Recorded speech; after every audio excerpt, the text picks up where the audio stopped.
नमस्कार दोस्तों, मुद्दे की बात में आपका स्वागत है। पश्चिम उत्तर प्रदेश की राजनीति में बड़ा घमासान चल रहा है। ये टकराव है कांग्रेस सांसद इमरान मसूद और सपा विधायक आशू मलिक का। इमरान मसूद ने समाजवादी पार्टी के एमएलसी शाहनवाज खान को आशू मलिक के खिलाफ 2027 के चुनाव में उतारने का ऐलान कर दिया है। ये बहुत दूर की कौड़ी है, अभी चुनाव भी दूर है और उसके आगे जाके सीट शेयरिंग का भी मामला होना है, लेकिन इमरान मसूद ने एक घोषणा फिलहाल कर दी है। आशू मलिक ने इमरान मसूद को इस्तीफा देकर चुनाव लड़ने की चुनौती दी है, लेकिन बड़ा सवाल यह है कि क्या ये टकराव समाजवादी पार्टी और कांग्रेस गठबंधन यानी इंडिया गठबंधन की एकता में दरार डाल सकता है। मसूद और मलिक की अदावत पुरानी है, ये सहारनपुर के मुस्लिम वोट बैंक की लड़ाई है, लेकिन क्या अखिलेश के करीबी आशू मलिक की पकड़ ढीली हो रही है? इस सियासी जंग के पीछे की असली कहानी क्या है?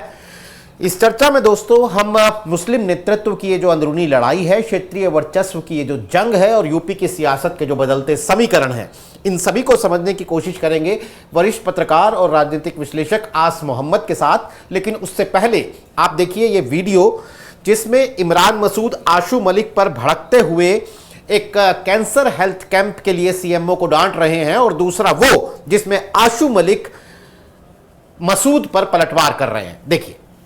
अरे तो आशू मलिक मना कर देगा तो आप नहीं लगाओगे? ये क्या बात हो गई भाई? तो आप लगाइए।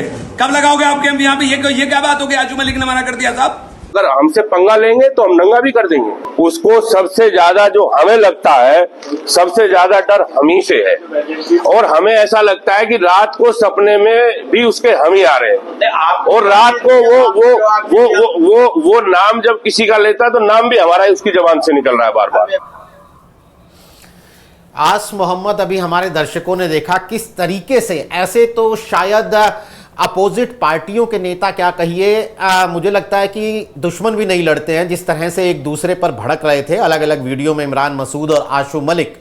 और जबकि ये इंडिया गठबंधन, दोनों की पार्टियां जो हैं वो Congress party, Samajwadi party, India गठबंधन के सहयोगी दल हैं। क्या लड़ाई है ये?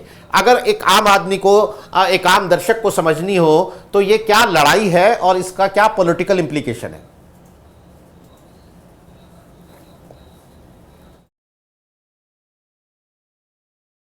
आस मोहम्मद से हमारा संपर्क जो है वो टूट गया है। आस मोहम्मद, आपको आवाज आ रही है? आपने मेरा सवाल सुना? ये हमने अपने एक वीडियो दिखाया है अपने दर्शकों को। अब आप बताइए कि ये आखिर है क्या, ये लड़ाई क्या है और इसका पॉलिटिकल इंप्लीकेशन क्या है? देखिए नीरज जी, ये बात तो अब लगभग स्पष्ट ही है कि उत्तर प्रदेश में 2027 की, जिस प्रकार से आपने अपनी बातचीत की शुरुआत में कहा है कि 2027 के चुनाव के मोड में उत्तर प्रदेश लगभग आ चुका है, और सभी राजनीतिक पार्टियां जो हैं वो, जिनको लगता है कि 27 को वो महत्वपूर्ण तौर पर उनको जाना है चुनाव में, उन्होंने अपनी तैयारियां शुरू कर दी है। तो भारतीय जनता पार्टी ने अपने तरीके से तैयारी की है और समाजवादी पार्टी और कांग्रेस में भी अपने तरीके से तैयारी चल रही है। लेकिन ये जो एपिसोड हुआ है सहारनपुर का, इस एपिसोड ने अपोजिशन में, यानी समाजवादी पार्टी जिसे आप मुख्य विपक्षी पार्टी कह सकते हैं 2027 के चुनाव में, उसकी बोहनी खराब कर दी है। ये बेहद एक तरह से पजल्ड कर दिया है इस एपिसोड ने, और न केवल चौंकाया है बल्कि आत्मविश्वास को चूर चूर कर दिया है शुरुआत में ही कि ये हो क्या रहा है। आज ये इमरान मसूद जो है समाजवादी पार्टी और कांग्रेस के सहयोग से सांसद बने थे, नहीं तो 2007 के बाद से लगातार 6 चुनाव ये हार गए थे, और उस समय इस बात की बहुत संभावना थी, जिस प्रकार से 2022 में समाजवादी पार्टी में शामिल हुए थे, और उस समय ये कहा जा रहा था कि अखिलेश यादव को लेकर के इन्होंने एक आपत्तिजनक टिप्पणी की थी। उसके बाद ये बाहर चले गए, पार्टी से एमएलसी बनवाने की कोशिश की थी इन्होंने, उस समय एमएलसी भी नहीं बनवाया गया। 5 टिकट मांग रहे थे, 5 टिकट भी नहीं मिले, तो सपा छोड़ करके जब पुनः कांग्रेस में गए थे 2022 में, ये कहकर के सपा में आए थे। उसमें मैं आज आपको याद दिला दूं, आज इंपोर्टेंट डे है, लेकिन आपको याद होगा उसमें यूपी तक को दिए गए एक बयान जो इमरान मसूद का था, उसका वो कारण बना था उनका वो पार्टी छोड़ने का। उन्होंने बसपा में रहते हुए ये बयान दिया था यूपी तक को कि अगर कोई हरा सकता है भारतीय जनता पार्टी को उत्तर प्रदेश में, तो वो समाजवादी पार्टी हरा सकती है, और वो एकजुट होकर सबको लड़ना पड़ेगा भारतीय जनता पार्टी को हराने के लिए। तो वो बयान मायावती जी तक पहुंचा था और यूपी तक ने काफी दिनों तक उस मुद्दे को, चूंकि उसमें उन्हीं को यूपी तक कोई दिया गया बयान वो वजह बना था उनकी पार्टी छोड़ने का। तो उसके बाद जब गए समाजवादी पार्टी में तो उम्मीद थी कि वो 5 विधानसभा सीट चुनाव लड़ाना चाहती थी, अपने दामाद को चुनाव लड़ाना चाहते थे सहारनपुर देहात से। बहुत इसके लिए प्रयास किया। बेहट में वो अपने व्यक्ति को चुनाव लड़ाना चाहते थे, अपने प्रत्याशी को, वहां नहीं लड़ा पाए।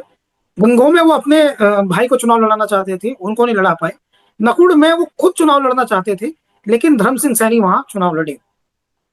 तो उस समय ऐसी परिस्थिति में जब वहां 5 सीटों पर चुनाव लड़ाना चाहते थे समाजवादी पार्टी में रहते हुए इमरान मसूद, और 2 पर वो लड़ा पाए, तो उस समय मन महसूस कर रह गए। उन्होंने कहा कि मैं बहुत अपमानित महसूस कर रहा हूँ और मेरा मुझे रिप्लाई तक नहीं दिया जा रहा है। एक नेता के तौर पर जो है वो मुझे काफी बेइज्जत कर दिया अखिलेश यादव। उसके तुरंत बाद कांग्रेस में उन्होंने कोशिश की कि वो कांग्रेस में चले जाए।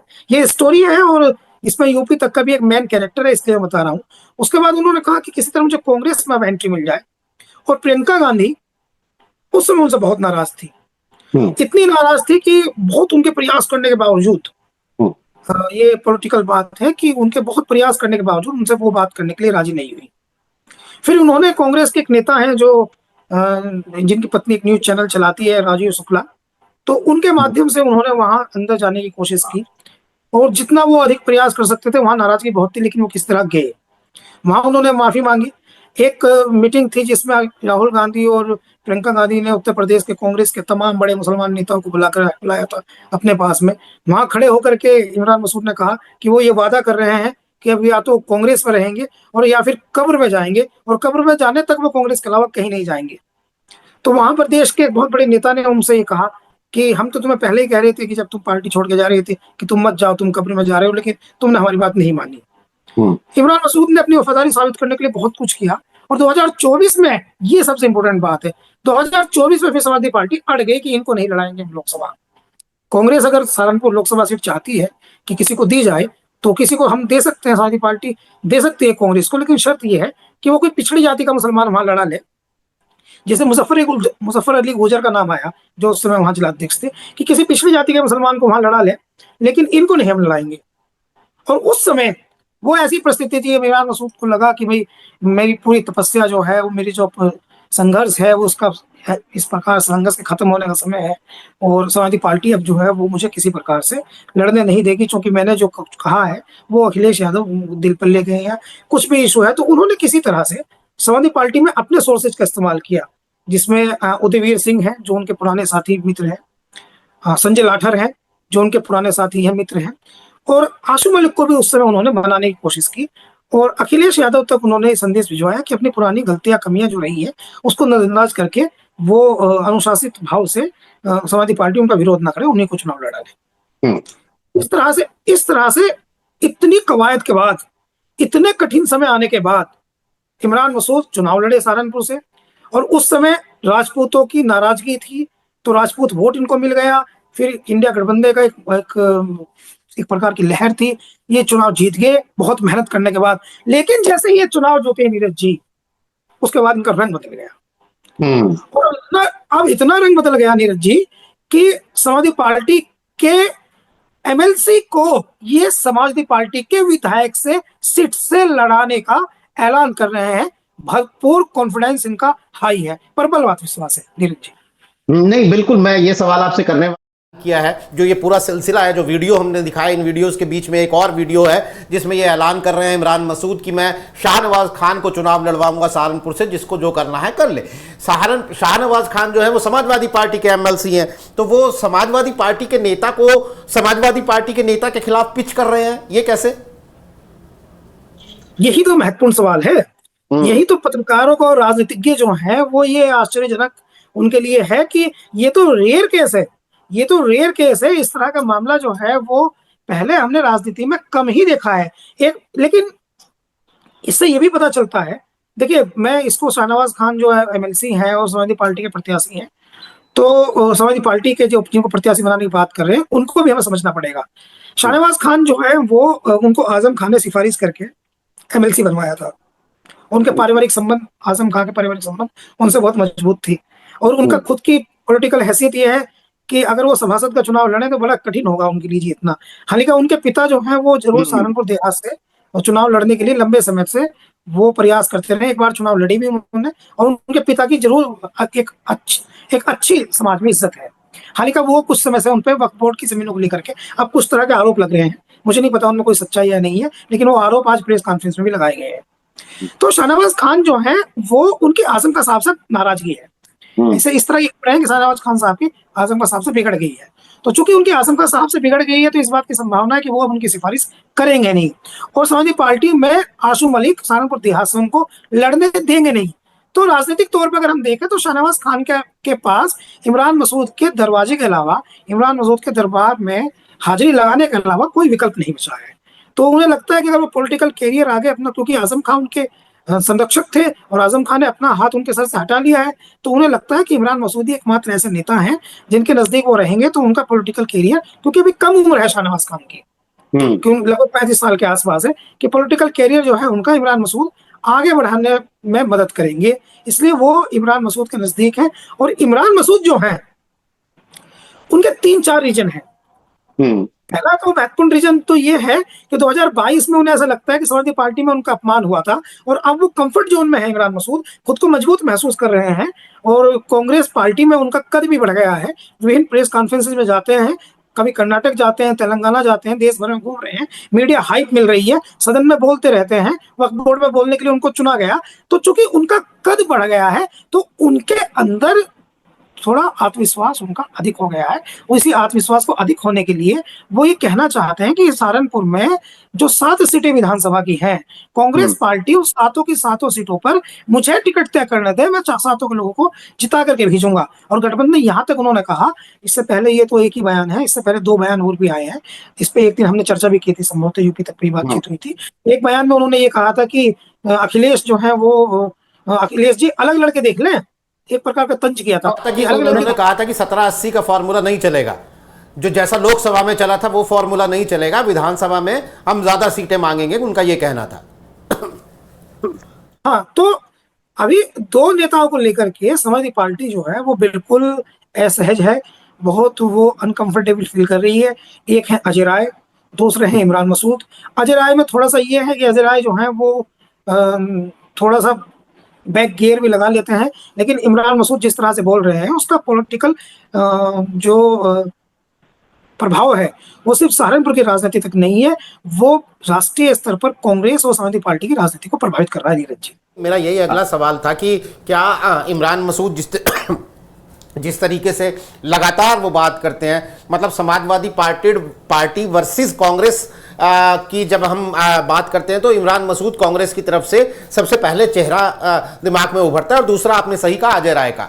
लेकिन पश्चिम की खास तौर पर बात कर लें तो क्या इमरान मसूद को इस तरह से खुली छूट मिली हुई है? वैसे तो आशू मलिक को भी मिली हुई है, तो ये इन दोनों की आपसी ही लड़ाई है, या फिर वही जो बात आपने कही कि इंडिया गठबंधन उत्तर प्रदेश में इंडिया गठबंधन की बुनियाद तक ये लड़ाई पहुंच सकती है, उसको हिला सकती है? नीरज जी, जब भी कहीं आपके पत्रकारिता जीवन की बात होती है तो आपकी उस रिपोर्ट की बात जरूर होती है जो आपने हरियाणवी भाषा में हरियाणा में की थी। वो आपकी कालजयी रिपोर्ट है, वो ऐतिहासिक रिपोर्ट है। तो एक अच्छे पत्रकार को ये सिखाया जाता है कि जब कोई क्षेत्रीय खबर होती है तो कैसे उस खबर को, क्षेत्रीय खबर को वो प्रादेशिक बनाए, फिर उसे नेशनलाइज उसमें पुट डाले।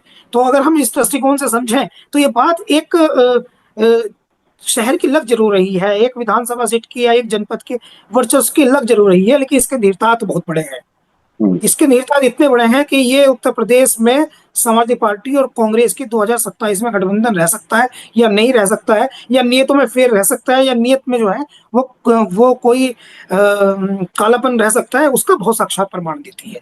तो इस दृष्टिकोण से अगर हम देखें और हम स्पष्ट ही दिखाई देता है कि ये लड़ाई इतनी तो है, इमरान मसूद का इतना तो उद्देश्य है, क्योंकि उनका जो पूरा पॉलिटिकल जीवन है, इमरान मसूद साहब जो है वो राशिद मसूद साहब के बेटे हैं, और राशिद मसूद साहब जो है वो रशीद मसूद साहब के बड़े भाई हैं, और उनके जो पिता हैं वो लंबे कई दशक तक गंगो के चेयरमैन रहे। उनके जो चाचा हैं वो स्वास्थ्य मंत्री रहे, कई बार सांसद रहे।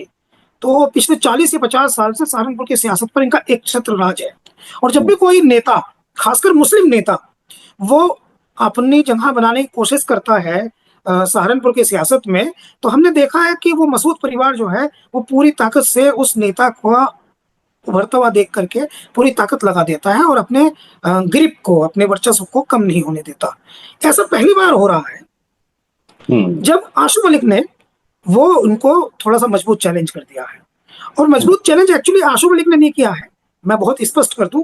आशू मलिक आज भी जो है वो इतने प्रभावशाली राजनेता नहीं है कि वो मसूद परिवार से मजबूती से टक्कर ले लें।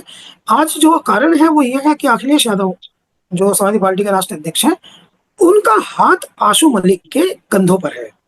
और आशू मलिक को जो कॉन्फिडेंस मिलता है वो अखिलेश यादव से मिलता है, और इमरान मसूद को जो कॉन्फिडेंस मिलता है वो इस बात से मिलता है कि वो बातचीत में अक्सर बताते हैं कि मेरे 160 गांव से ज्यादा ऐसे हैं जिनके, जहां हर गांव में 10 से ज्यादा लोगों को मैं अपने नाम से बुला सकता हूं, उनका मोबाइल नंबर मेरे पास है, और जिनको मैं कह सकता हूं नाम लेकर के आप तो वो हो। तो मैं वो, उनका जनता में जो ग्रिप है वो उनकी ग्रिप है जो वो प्रोफेशनल पॉलिटिक्स उन्होंने 40-50 साल से की है।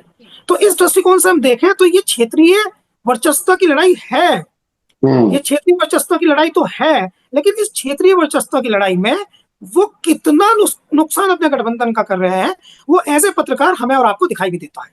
ये बड़ी बात है कि ये देखने में आपको हेडलाइंस में सहारनपुर की ये लड़ाई नजर आ सकती है अगर आप सुर्खियां देखेंगे, लेकिन इसका जो असर है वो दूर तक हो सकता है, वो इंडिया गठबंधन के सीट बंटवारे तक इसकी बात जा सकती है, ये आसिम मोहम्मद का कहना है। लेकिन आसिम मोहम्मद, एक और बात, चूंकि पश्चिमी उत्तर प्रदेश की राजनीति को लेकर पिछले कई दिनों से बहुत कवायद चल रही है। अखिलेश यादव ने आरएलडी के एक पुराने नेता वसीम राजा को अपने साथ अपनी पार्टी में शामिल करवाया, और हमने पिछले दिनों देखा, मैं थोड़ा सा विषय से बाहर जा रहा हूं, कि जयंत चौधरी ने कुछ ऐसे मुद्दों पर जहां पर बीजेपी के नेता मुस्लिम समुदाय के बारे में बातें कर रहे के बारे में आपत्तिजनक बयान दे रहे थे, वहां उन्होंने एक अपनी दबी छुपी सी आपत्तियां जताई जो हेडलाइंस बनी। तो क्या पश्चिमी उत्तर प्रदेश की राजनीति आपको ओवरऑल कोई करवट लेती हुई नजर आ रही है? क्या हम कुछ बदलाव देख सकते हैं 2027 के मद्देनजर इसमें जो फिलहाल समीकरण है उनमें? देखिए, अभी तो पूरा का पूरा मैंने अपनी बातचीत की शुरुआत में कही थी ये बात, नीरज जी, अब कोई संभावना जो है वो इस प्रकार की बची नहीं है कि उत्तर प्रदेश में कोई नई राजनीतिक दल जो है वो बहुत अधिक असर डाल सके। क्लियर कट है कि उत्तर प्रदेश में 2 तरह का चुनाव होने जा रहा है, जिसमें एक पार्टी है भारतीय जनता पार्टी विपक्ष पक्ष, और दूसरा है समाजवादी पार्टी विपक्ष। और समाजवादी पार्टी दोनों के अपने अपने अलायंस हैं, दोनों के अपने अपने अलायंस हैं। तो चूंकि अब आमने सामने की लड़ाई होनी है, और 2027 का चुनाव जो है वो 2029 के दृष्टिकोण से सबसे महत्वपूर्ण चुनाव है, और बहुत कुछ हो रहा है उत्तर प्रदेश में। तो इस नजरिए से देखें तो जो विपक्ष का खेमा है वो अपने आप को एक तरफा कर रहा है, और सत्ता पक्ष जो है वो अपने आप को एक तरफा कर रहा है। तो पश्चिम उत्तर प्रदेश जो है, वेस्ट यूपी जो है वो की फैक्टर है। की फैक्टर इसलिए है क्योंकि पश्चिम उत्तर प्रदेश में ये दिखाई नहीं दे रहा है कि यहाँ से कौन जीतेगा। यहाँ अभी तक जो है वो असमंजस की स्थिति है कि क्या आरएलडी का क्या रहेगा, यहाँ चंद्रशेखर आजाद का क्या रहेगा, समाजवादी पार्टी जो है उसके पास यहाँ किन 4-5 जनपदों में तो यादव है, लेकिन पश्चिम उत्तर प्रदेश में सहारनपुर में, मुजफ्फरनगर में, बिजनौर में, बागपत में, मेरठ में, अमरोहा में और मुरादाबाद में यहाँ यादवों की संख्या जो है वो उतनी नहीं है। मतलब थोड़ा आगे बढ़ते हैं तो यादव है। तो समाजवादी पार्टी कैसे खुद को खड़ी करेगी, और क्या यहाँ सीटों में 16 लगभग सीटें हैं, तो क्या इन सीटों में से आधी सीटें भारतीय जनता पार्टी आधी से ज्यादा जीत लेगी? क्योंकि पूर्वांचल की तो राजनीति की दिशा क्या हो चुकी है, पूर्वांचल में और मध्यांचल में, अवध में तो राजनीति की दिशा तय हो चुकी है। वहां का मूड तो लोगों ने भाप लिया है कि क्या होने वाला है। तो पूरा फोकस जो है वो वेस्ट यूपी पे है, क्योंकि वेस्ट यूपी जो है वो तय करेगा कि पश्चिम उत्तर प्रदेश में वो बराबरी की लड़ाई जो पूर्वांचल की और अवध की दिखाई दे रही है, बुंदेलखंड की दिखाई दे रही है। बुंदेलखंड में जो दलित नेता बहुत सारे पार्टी में आ गए और आने वाले हैं, समाजवादी पार्टी के साथ में कुछ आ गए हैं, कुछ और आने वाले हैं, बसपा के अधिकतर नेता भी ज्वाइनिंग करने वाले हैं। तो वहां जो लड़ाई दिखाई दे रही है कि वहां दिखाई दे रहा है कि वहां बराबर में लड़ाई आ गई है, बहुत सारे सांसद ही बन गए समाजवादी पार्टी के। तो पश्चिम उत्तर प्रदेश में फोकस है, और यहाँ इतना फोकस है कुछ सबको लगता है कि सरकार उत्तर प्रदेश में किसकी बनेगी, ये पश्चिम उत्तर प्रदेश के 90 से 100 सीटें जो हैं ये तय करेंगी। तो इसी फोकस के चलते ये बातचीत हो रही है नीरज जी। सवाल और है मेरा आपसे कि पिछले दिनों जो बीजेपी की अगुवाई वाली केंद्र सरकार ने जाति जनगणना का ऐलान किया, उसके बाद सब पर्दा पड़ा हुआ है, उसके जो निटी ग्रिटीज हैं, जो उसकी बारीकियां हैं, कैसे होगा क्या होगा। लेकिन एक खबर ये भी आई कि पसमानदा मुसलमानों की भी गिनती होगी। अब मुसलमान जो है वो सिंगल ब्लॉक में उनकी गिनती नहीं होगी जाति जनगणना में, बल्कि उनकी भी जातियों की गिनती होगी और पसमानदा मुसलमानों को हो सकता है ओबीसी के अंदर डाल दिया जाए और ओबीसी आरक्षण का लाभ पूरे पसमानदा मुसलमानों को मिले। ये एक खबर आई थी। क्या इसका पश्चिमी उत्तर प्रदेश में चूंकि एक बड़ी मुस्लिम आबादी है, बड़ी पसमानदा मुसलमानों की आबादी है, क्या इसका कोई बज़ फिलहाल वहां पर नजर आता है? देखिए नीरज जी, मैं आपको धन्यवाद देता हूँ ये सवाल पूछने के लिए। ना ही तो ये सवाल राजनीति में इस समय अच्छे पत्रकार इस सवाल को पूछ रहे हैं, और दुर्भाग्य से और नेता लोग जो हैं वो इस सवाल को स्किप कर रहे हैं, तो इस बारे में बातचीत नहीं कर रहे हैं। ये बहुत महत्वपूर्ण सवाल है। पहले तो मैं आपको ये बता दूं कि पसमानदा मुसलमान के दृष्टिकोण से अगर हम समझें ओबीसी में रखे जाने की बात, तो जैसे ओबीसी कास्ट है, और मैं उदाहरणार्थ समझाना चाहता हूँ ताकि हमारे व्यूअर जो हैं वो थोड़ा डीपली समझें। जैसे हिंदू जुलाहा है तो मुस्लिम जुलाहा है, और हिंदू नाई है तो मुस्लिम नाई है, और हिंदू राजपूत है तो मुस्लिम रांगड़ है। तो जिस प्रकार से हिंदू जातियां हैं उसी प्रकार से तमाम मुस्लिम पसमानदा जातियां भी हैं, जो 40 जातियां हैं। और जिस प्रकार से ओबीसी कैटेगरी में कुछ चीज़ों में वो जैसे चुनाव लड़ने में या कहीं कहीं नौकरियों में भी कुछ चीज़ों में जहां ओबीसी हिंदू जातियों को जो लाभ मिलता है वही पसमानदा मुस्लिम समाज की ओबीसी जातियों को भी मिलता है। जैसे हाल ही का इसमें बस एक ही है, वो धारा 341 है, जिसकी इशू को लेकर के पसमानदा बहुत दिनों से धार्मिक पाबंदी हटाने की लड़ाई लड़ रहे हैं। उसमें यह है कि हिंदू धोबी को तो एससी का लाभ मिलता है, हिंदू खटीक को तो एससी का लाभ मिलता है, मगर मुस्लिम धोबी और मुस्लिम एससी मुस्लिम खटीक भी होते हैं तो उनको तो उसका लाभ नहीं मिलता है। तो वो जो दलित स्टेटस वाली बात है, जो एक कुछ समय के बाद सिखों से हटाया गया, कुछ समय के बाद जो ईसाइयों से हटाया गया, वो मुसलमानों का धार्मिक स्टेटस अभी कॉन्स्टिट्यूशन के अनुसार लगा हुआ है, वो धार्मिक पाबंदी को हटाने के बाद पसमानदा करता है। मगर ये सवाल है बहुत गंभीर, और इतना गंभीर है कि मैं अभी एक बहुत बड़ी राजनीतिक पार्टी के पास एक पसमानदा मुस्लिम समाज का एक डेलीगेशन गया राजनीतिक प्रतिनिधित्व मांगने के लिए। तो उस पार्टी ने जो ये कह रही है कि हम पिछड़ों की पार्टी हैं, उस पसमानदा मुस्लिम समाज के डेलीगेशन को ये कहा कि देखिए हम मुसलमानों में कोई विभाजन की बात नहीं करेंगे। तो पसमानदा मुस्लिम समाज भले ही प्रधानमंत्री मंच पर जाकर के ये कहे कि पसमानदा की हम लड़ाई लड़ रहे हैं, लेकिन इतना असहाय, इतना कमजोर, धर्म की पॉलिटिक्स जब हावी हो गई है तो इतना असहाय, इतना कमजोर पसमानदा मुस्लिम समाज ने इससे पहले कभी खुद को महसूस नहीं किया है। इस समय भारतीय जनता पार्टी की बात तो जरूर कर रही है, मगर उनका काम नहीं कर रही है, और दूसरी पार्टियां नहीं चाहती हैं कि मुसलमानों में पसमानदा के नाम पे प्रतिनिधित्व दिया जाए, जबकि वो 85% है, बहुजन है। तो आप ये सवाल पूछ रहे हैं, मैं इसके लिए भी आपके साहस की प्रशंसा करूंगा, नहीं तो इस तरह का सवाल पूछने की मनाही है जी। मैं एक बार वापस अपने विषय पे आते हैं। इमरान मसूद और आशू मलिक की लड़ाई आपको आगे कहां जाती हुई नजर आ रही है? ये खत्म हो जाएगी दो तीन दिन की सुर्खियां बटोर कर, या फिर आपको आगे कहीं जाती हुई नजर आ रही है? देखिए, जिस तरह से इमरान मसूद ने बातचीत की है और जो इमरान मसूद ने आजकल कहा है, ये आपने जो कहा तो इसमें चूंकि एक चीज और ऐड होगी, आपने चर्चा को कर दिया। तो अभी आशू मलिक के समर्थन में 3-4 लोगों ने प्रेस कॉन्फ्रेंस किया, 2-3 जगह पर मीटिंग्स हुई, तो उन्होंने कहा कि आशू मलिक जो है वो पिछड़ों के नेता हैं और वो पसमानदा नेता हैं, और इमरान मसूद जो है वो अगड़ों के नेता हैं, प्रकाश नेता है, और सहारनपुर की आबादी में 90% पिछड़ों की आबादी है। और इसके बावजूद जो है वो इमरान मसूद पिछले कुछ समय से बहुत सारे नेताओं के नाम गिनाए एक करके, जैसे उन्होंने गिनाया कि पसमानदा की लड़ाई बहुत दिन से लड़ रहे थे, यहाँ फिरोज आफ्ताब या इकबाल भारती या सलीम, बहुत सारे नाम गिनाए, या हाजी तौसीफ, बहुत सारे नाम गिनाए कि जिसने पॉलिटिकली यहाँ बढ़ने की कोशिश की। इमरान मसूद ने उनको डाउन किया क्योंकि वो पिछड़ों की राजनीति को दफन कर देना चाहते हैं। तो इस तरह का एलिगेशन लगाया गया था। हालांकि मुझे लगा कि वो थोड़ा सा बेसलेस है, क्योंकि इमरान मसूद जो है वो उमर अली खान जो बेहट के विधायक हैं उनके भी खिलाफ हैं, देवबंद के एक पूर्व विधायक हैं माविया अली, उनके भी खिलाफ हैं। तो वहां तो सहारनपुर में जो सियासत है वो वर्चस्व की सियासत है, और पूरा कंट्रोल इमरान मसूद सहारनपुर की राजनीति पर, खासकर मुस्लिम पॉलिटिक्स पर अपना चाहते हैं। तो वो तो ये लड़ाई है, लेकिन इसका कितना नुकसान अखिलेश यादव और राहुल गांधी के आपसी मित्रता पर पड़ रहा है, ये समझना है। वहां इसका बहुत भयंकर नुकसान पड़ रहा है। अखिलेश यादव इस बात को नोटिस कर रहे हैं, और ये बहुत चौंकाने वाली बात है कि निश्चित शायद इंटरनेट कनेक्शन, आस मोहम्मद आपका इंटरनेट कनेक्शन टूट गया है। तो इस तरह से जिस तरह से हमें आस मोहम्मद बता रहे हैं कि इमरान मसूद और आशू मलिक, इमरान मसूद कांग्रेस के सांसद सहारनपुर से और आशू मलिक सहारनपुर देहात से समाजवादी पार्टी के विधायक, इन दोनों में जिस तरह से आमने सामने की अदावत तनी हुई है इन दिनों, हालांकि ये अदावत पुरानी है, उसका साफ असर समाजवादी पार्टी और कांग्रेस के गठबंधन पर भी पड़ सकता है, ये कहना है आस मोहम्मद का।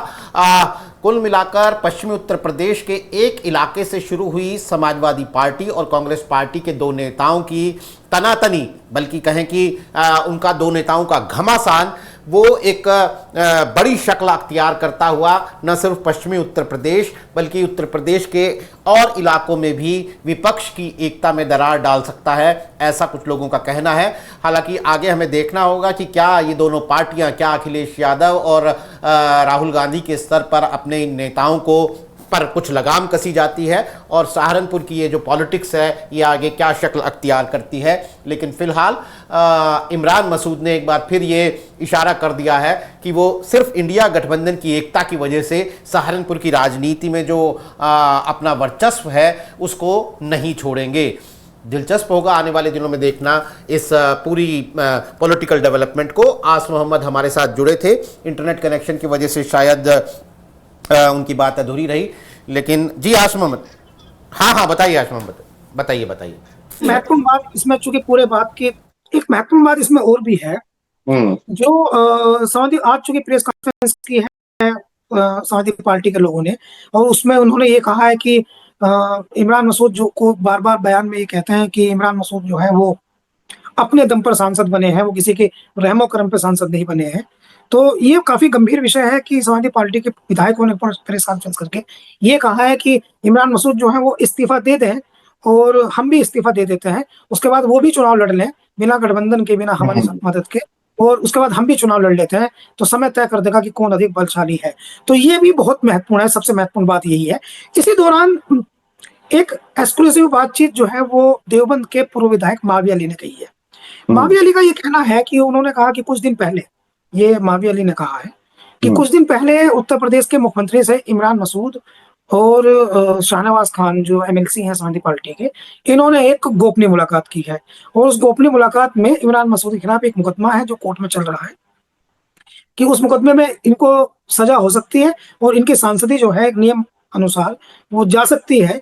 तो उस मुकदमे में कार्रवाई ना हो, इसलिए वो सारी हांडी वो बखेर देना चाहते हैं सहारनपुर की, और सारी हांडी बखेर देना चाहते हैं। तो इसमें उनका कोई नुकसान नहीं है। अगर मान लीजिए सभी सीटें भी हार जाती है कांग्रेस या समाजवादी पार्टी का गठबंधन सहारनपुर से, तो भी इमरान मसूद के कद पे कोई फर्क नहीं पड़ेगा, बल्कि अकेले मुसलमान नेता के तौर पर उनका कद और भी ऊंचा रहेगा और 2029 तक तो सांसद रहेंगे ही। तो ये भी एक कारण है कि इसको आप इंटरनल स्टोरी कह सकते हैं नीरज जी।